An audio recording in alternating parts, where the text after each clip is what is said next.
Good morning, everyone. This is Dr. Himashree Patowary. I'm the assistant professor and head in the Department of Political Science at Krishna Guru Adhyatmik Vishwavidyalaya. It is in Assam. So today I'm going to discuss an important theme of the modern contemporary education, which is important from the NEP perspective also. And I have given the title to it like Fostering Holistic Learning, Integration Life Skills, Ethics and Academic Knowledge in Contemporary Education. So I think this is one of the important topics which is needed to be discussed in an open platform from the perspective of NEP. And I would say not from the perspective of NEP, as education is no longer confined to the transmission of information and the achievement of the academic success. Rather, in the 21st century, education is expected to prepare the learners or the students, or I would say the pupils, not only for the examinations, I would say, and careers, but also for making them responsible citizens, for imbibing the qualities of democratic citizenship, then the attributions regarding the responsible citizenship, then ethical decision making, emotional well-being, and many more. And most importantly, the life skills, which are the important things, I would say, or most of the famous, scholars or educationists, they had also given importance to these things, which are important for the learner's perspective also. So that is why I have chosen this topic to discuss some, innate insights or innate, factors which can be responsible for making the education system inactive, or how to make that education system, worthy for the students. So that is why I have chosen this topic. So now, first of all, we need to understand, what is holistic learning? As everybody knows it, holistic learning refers to an educational approach that focuses on the overall development of learners rather than merely enhancing their cognitive abilities. It recognizes that education should nurture the mind, heart, and character of the individuals. So I think this is the, well-known definition of holistic learning, that what Mahatma Gandhi also said once, like Albert Einstein also gave importance on the, education shouldn't be like the developing the cognitive abilities. It also, uh, enhance and nurture the mind of the students or mind of the learners, and the mind, heart, and character, which Mahatma Gandhi also designated it as a all-round development. And everybody knows why holistic learning is important. There are lots of issues. As being the teacher in an university, I can say now we are also facing all those problems. Every day students come to us and they are telling, "Okay, ma'am, we are facing this problem now. Mentally, we are not mentally stable to take our decision. Parents are pressurizing us to take different kinds of, courses." So these are the things happening in the student's life. So that is why I think this is the responsibility from the teacher's part, from the schools or the universities, whichever is engaged in imparting education. I think this is the responsibility of all the societal platforms, not only societal platform, socio-economic, then political, then peer groups, interest groups, which are ever there in the society. I think they should take the initiative that people, especially the learners, can learn in a very democratic educational environment. So according to the holistic learning approach, I would say this is an approach. As a teacher of political science, I would say approach means the method where methodology is also attached to it. So what can be the methodology, or what other methods we can follow in a like classroom teaching, or in a university level classrooms, or any other teaching platforms where we can have the mindset, or we can have that approach, or we can use that method so that the students can feel democratic, they can enhance their democratic spaces within themselves, and they can learn how to be developed or how to be enhanced mindfully, having the enhancement of mind, soul, body, and everything, which is called the all-round development and the holistic development of the particular children. So why, how this holistic education system or holistic approach, help the learners or enable the learners? It will enable the students to acquire academic knowledge. Holistic means not only like going to the field or going to the like different kinds of field trips. It is also, holistic education system or holistic approach also talks about the academic knowledge and the creative thinking skills. And I think this is one of the pillars of the NEP 2020. Number one. So it will enable the scholars or the students or the peoples to be academically knowledgeable. Number one. Then number two, which is one of the, most important, I would say the pillars can be for the students, academic life, which is called the emotional intelligence and interpersonal skills. Most of the time, being the teacher, I feel like that issue that the gold medalists are also there. Some toppers are also there. Most like in certain spaces, I feel that all those students who have passed in flying colors or having the good marks in the mark sheets and all, but most of the time they cannot communicate with others. They are having the adjustment problem. They cannot communicate with the teachers, or they cannot have the interactive sessions with other. They cannot participate in the group discussions and all. They are just involved within themselves. So academic, the holistic approach, if we, maintain that kind of approach, having that methodology and methods, then automatically the students will feel safe to participate, or that kind of inferiority or superiority, that complexes will not be there, I think. Then cultivate the ethical values and moral responsibility. Now, if I talk about the students of India, then India is a like multicultural, it's a like a house of the multicultural ethnic groups, or maybe the mainstream people, the tribal people. So we are living together, having a democratic space. But most of the time we have seen that if students are not imbibed with the democratic values or the moral values or the moral responsibility, then there may be certain kind of socio-political and economically chaotic situation amongst the students, among the peoples, or even among the scholars. They will not be able to understand the complexities of our societies. What is the geographical situation, demographic situation, the population structure?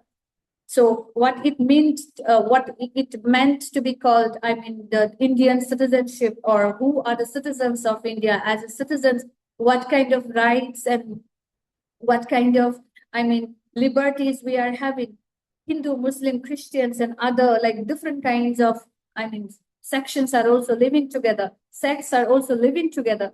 So that is why I think having the holistic approach, giving all the information all together, so that people can understand and they can be morally, or they can have the morally interdependence, like relationship with each other. They can have the moral responsibilities to each other, towards themselves, towards the society, and towards the nation, so that they can understand the meaning of a democratic country. So that is also like possible through the holistic education system or holistic approach to be maintained in education system.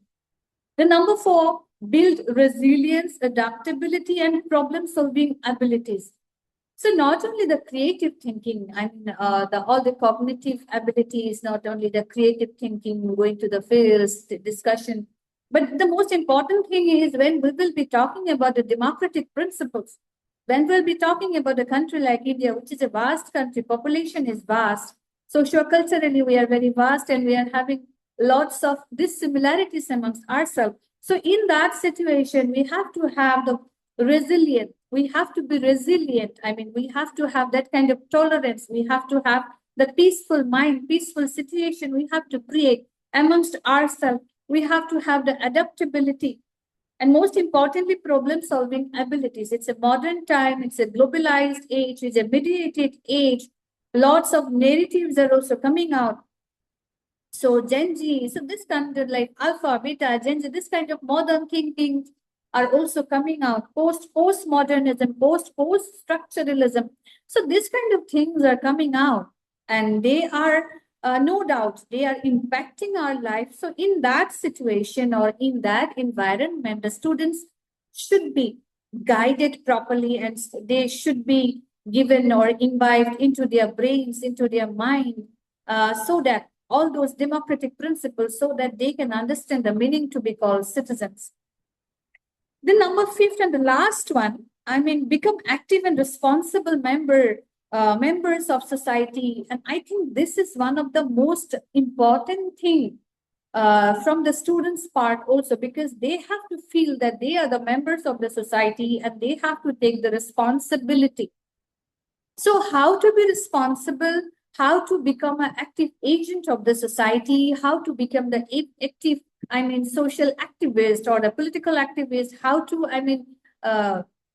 the frame the society or create that kind of, democratic space so that everybody can be responsible towards the society. Most importantly, they can have the awareness related to their issues and challenges having in that society. So that is why I think holistic learning is important. So this is the meaning of holistic learning, or to have the holistic approach in any kind of academic institutions and all. So I think everybody has understood and everybody knows about it, why it is important. Just we have discussed that. So what are the main characteristics or pillars of holistic learning? So number one, I would say that academic knowledge. So holistic learning or holistic approach should include should impart that academic knowledge. And this is, academic knowledge remains the foundation of education, most importantly, as everybody knows it. And we have to give stress on that because it provides the learners with theoretical understanding, analytical skills, and disciplinary expertise. Most importantly, so theoretical understanding, as I am the teacher of political science, so I can understand, or I always tell the students, how these theories are important and how we can employ or how we can apply all those theories to our personal life also. So that's theoretical understanding is also important so that students can understand, students can see, students can, observe the society through the eyes or through the lens of different kinds of theories. In political science, we are having liberalism, we are having structuralism, we are having post-structuralism, we are having feminism, Marxism. So these are the theories, or I would say these are the lens through which the students can see the society, students can see the issues and problems. So that is why even students or the peoples of those lower classes, they should be provided the knowledges, that knowledge relating to certain kind of theories.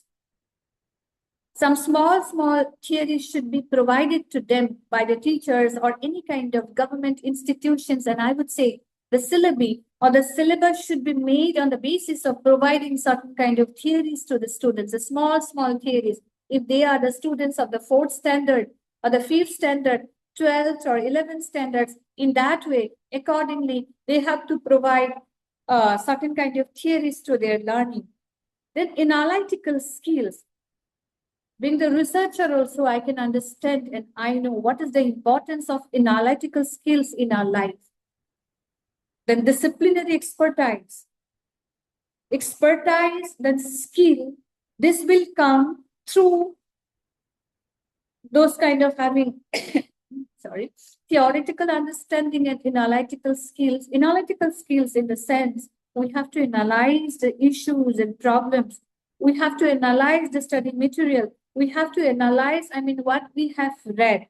So that kind of things will enhance their skills to know the life, especially to know the societal life, to know how to be interdependent on others, most importantly, and in turn, they have to be dependent. They have to be self-independent people too.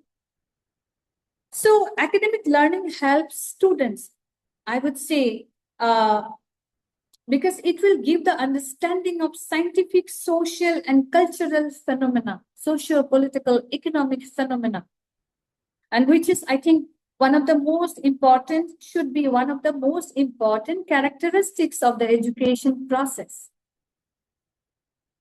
Importantly, that objectivity and scientificism and the rationality should be given to their brain so that they can see everything in a very rational way, which is the most important thing on the part of the students, not only the students, I would say the scholars or even we, the academicians, also should be involved in imparting the scientific knowledge, objective knowledge, which should be based on rationality and, yeah.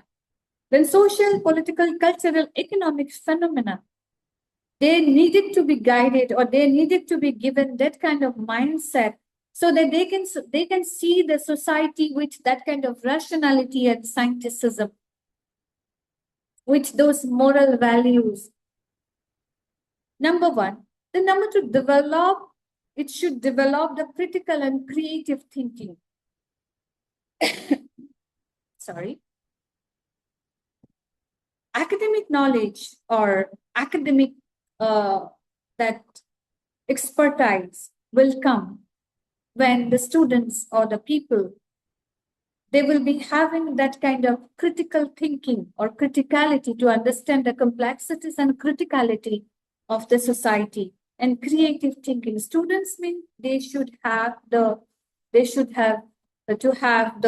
creative thinking. So education or academic knowledge should enhance the creative thinking, and this is the responsibility, no doubt, of the academicians or the teachers. It is a role of the advocacy also. It's the role of the policies also, the education policies. The syllabus should be made in that way so that they can enhance this kind of things. The pedagogical changes should also be there. So these are the things I think will enhance the criticality to see the things in a very critical way. That critical thinking will be enhancing, and the creative thinking will be there on the part of the students. Number, it will help to acquire the professional competencies. Professional competencies in the sense, if I am a teacher in a university or if I am a teacher in a college, then I have to be competent enough to handle the situation. Not only the academic situation, not only the teaching, learning process, that situation, I have to say the managerial thing maybe or the administrative thing, and which is a skill maybe. So from the very beginning, the pupils, I would say the students from very lower standards, they should be given that kind of environment, learning space, learning environment, so that they can have that kind of professional competencies, I would say. So education should be like that. An educationist, the teachers, the academician should have that kind of, methodologies or methods so that students can be given that kind of education. Dr. Himashree, sorry Yes. to interrupt you, ma'am. Because of the time constraint, if you can now finish the talk, we have more room for the Q&A session, please. Thank you. Okay, thank you. So academic knowledge, the life skills, most importantly, and the ethics and values. So holistic approach means to maintain the holistic approach in the schools. Mean it should enhance the academic skills, academic knowledge. It should give the life skills to the students, and it should impart the ethics and values to the students, which is, I think, in modern times, these are the things which will guide the students to have like democratic citizenship. This will imbibe the moral values to the minds of the people.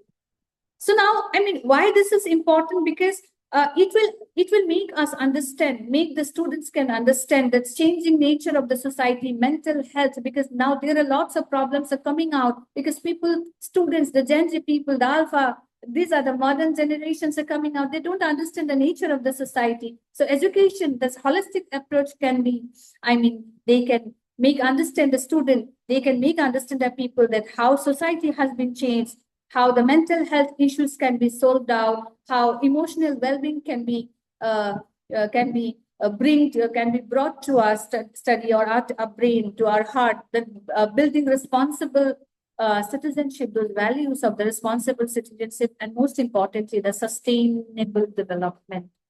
So the education should be based on experiential learning, value-based education, collaborative learning, reflective practices, most importantly, and technology-enhanced learning.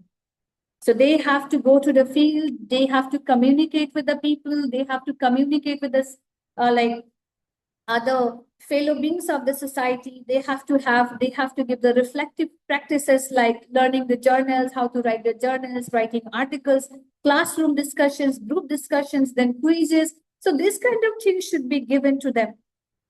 They should be, I mean, they should be introduced to the like virtual collaboration, educational simulations, and interactive learning platforms they should be, I mean, associated with this kind of modern things. Then automatically this holistic approach can be very, I mean, useful for the students, especially because education should be student friendly. So to conclude, I can say, I mean, holistic learning represents a very transformative vision of education, which can integrate academic knowledge, life skills, most importantly, and ethical values. Through these three important pillars or characteristics of holistic education, this can imbibe in the minds of people the sense of true human, the sense of how to be a good human being, how to be a good human, how to be a very, I mean, responsible and good citizen. Because in a rapidly changing world, I would say success depends not only on what individuals know, but also on how they think, how they communicate, and how collaborate, and how act responsibility. So they have to act responsibly. So that kind of responsibility, the sense of responsibility, the sense of love, the sense of kindness, the sense of respecting others, this kind of moral value should be given to their minds. Along with that, education should give importance on, I mean, enhancing the, innovative power, the critical thinking ability to the students, to research, to observe the things, to analyze the things. This should be, I mean, given to the students so that they can learn what is life, how the problems of the lives can be solved out, how to grow with the issues, how to accept the issues, and how to solve out those issues and challenges. And that is how the educational institutions can give the spaces, that democratic space, the academic space to all those students who are our future citizens of India. With that, thank you so much. Thank you so much, Praveena ma'am, for giving me this opportunity to talk in my original tone, what I am in my field, in accordingly, I have, given my talk, my speech according to my own, values, my understanding. Thank you so much giving to me this opportunity. Thank you so much. Thank you, Dr. Himashree. Thank you for the thought-provoking talk. The first question I want to ask you, ma'am, as a political science educator, how can political science contribute to holistic education? Yeah. What I feel, what I mean, experienced in my entire life till now, these are the theories which, because political science, it's a theory based. No doubt, politics, the practical part is also there, because most importantly, those theories will help the students to have the better understanding of the society. I think you know the society now, lots of issues and problems are also there, but we need to understand them. If liberalism is there, Marxism is there, different other, the concept of rights, the concept of liberty, the concept of democracy, this kind of things are there in political science. So this kind of concepts will help the students, the people to know, to have the better understanding related to society, related to the constitution, related to the, I mean, how to give the votes, how to interact with people, how to enjoy the rights, how to enjoy the liberties. So automatically, these will imbibe the qualities of good citizenship. So that is how political science will help the students to grow that kind of responsible feeling, the duties and the rights, because if we are having the rights, it is also talk about the duty. If you are having the liberty, we are having the duty also. So duty means those kind of moral values, that morality we have to show towards the citizenry, towards the society, towards the state, towards the country. So these kind of values, these kind of political values will grow or enhance that kind of holistic approach, or those kind of attribute, what I said, the qualities to understand the society, to understand their fellow beings from other communities, from other tribal groups, from other people, from different sects. The political science basically help the students to know the society, especially. Thank you. Great, ma'am. So, how does India's multicultural context shape holistic education? Sorry? How does India's multicultural context shape holistic education? Holistic education. Education, yes, please. Yeah, this is a very tough question too. I have to think. Please take your time. Yeah, multiculturalism, as we know, we have to respect every culture, no? Not only culture, the indigenous knowledge system, indigenous things. For example, Assam. I'm from Assam. There are lots of ethnic groups are also there. Multicultural society we are having in Assam. Yes. Missing tribe, Raga tribe, Assamese, then the Bengalis, then the Bodo people, all together we are living. But everybody has their own mindsets, their own culture, own languages, own food habits, own like attires, everything is different. Food habits are also different. So which that their mindsets are also different. So multicultural, this context will see education in such a way that every culture should be respected, every people should be respected, and that kind, the sense of resilience, the sense of democratic feeling, the sense of equality, each religion should be given respect, every culture should be given respect. So the syllabus of any kind of institution, academic institution, should include all those indigenous knowledge system, all those indigenous things, so that those students, those people can understand. If a Rabha people, if an Assamese student is reading in a, if he is reading a book or he is studying in the 4th class, from there he has to understand the meaning of the Bodo people, what it meant, what it is meant to be Bodo. So all the culture should be respected, so that everyone can understand the values of other community, values of other tribe. If I am from Assam, the syllabus should be given in such a way that I can understand the demography of the UP. I can understand the demography or population structure, culture of the, Andhra Pradesh or maybe Telangana. So in that is how the education system should be reformed. That's Yes. it. Thank Yes. you. So nice to hear from your words about Andhra Pradesh and Telangana. the southern states too, being from Assam and everything. The point you are trying to make is like, of course, holistic education. So, ma'am, what challenges exist in implementing holistic approaches at university level? I would say the syllabus. First of all, I will be talking about, if I'm talking about holistic approach, what are the issues and challenges? Number one, the syllabus. Because now, lots of universities I have already worked with. So the syllabus, because the traditional syllabus is going on, and very recently when NEP came, because our university also implementing the NEP, with that certain new things have arrived. For example, like we have to go to the field. All the semesters, like UG and PG, all the semesters are going to the field, and they have to prepare the field reports and all. So I would say the syllabus problem is also there, number one.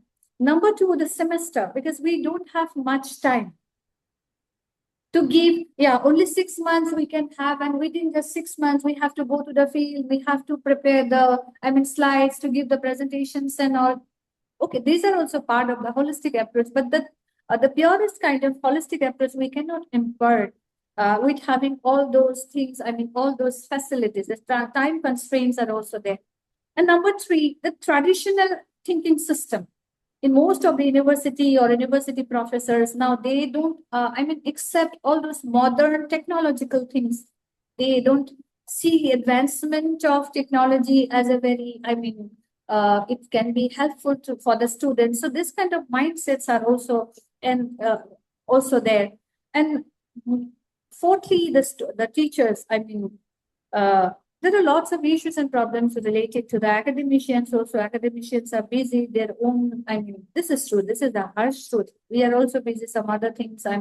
We have to see the scholars. We have to go for the seminar presentation. We have to have that kind of professional enhancement also. So these are also there. But most importantly, the policies should be determined in such a way. I would say the advocacy, the political advocacy, and the role of the government. I would say the state government, or maybe because it's listed in the concurrent list. So both the central government and the state government can make laws. So the law should be made in such a way that this kind of holistic approach can be maintained in the classrooms or in the university syllabus. So most importantly, the syllabus should be reformed. Thank you. So last question, not but the least, ma'am. What are the examples of successful holistic education models in India, in your view? This is a tough question for me too. As I'm from political science background, as I'm not from the education background, so models means that model can be a perfect one where there will be the blend of both theory and the practical things. I think that would be the great model for Indian perspective. And practical should be like framed or reframed in such a way that the students can understand each other's culture, each other's knowledge system, each other's religion, ethnicity, democracy, democratic values. So that's it, ma'am. Thank you, Dr. Himashree. We truly appreciate you sharing your expertise on our platform today, ma'am.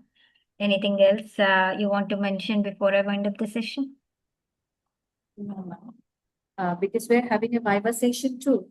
So that is from 11:30. I have to take the Viva of the research scholars also. So I think we can, Sure. And thank you so much, ma'am. I'll end the session now.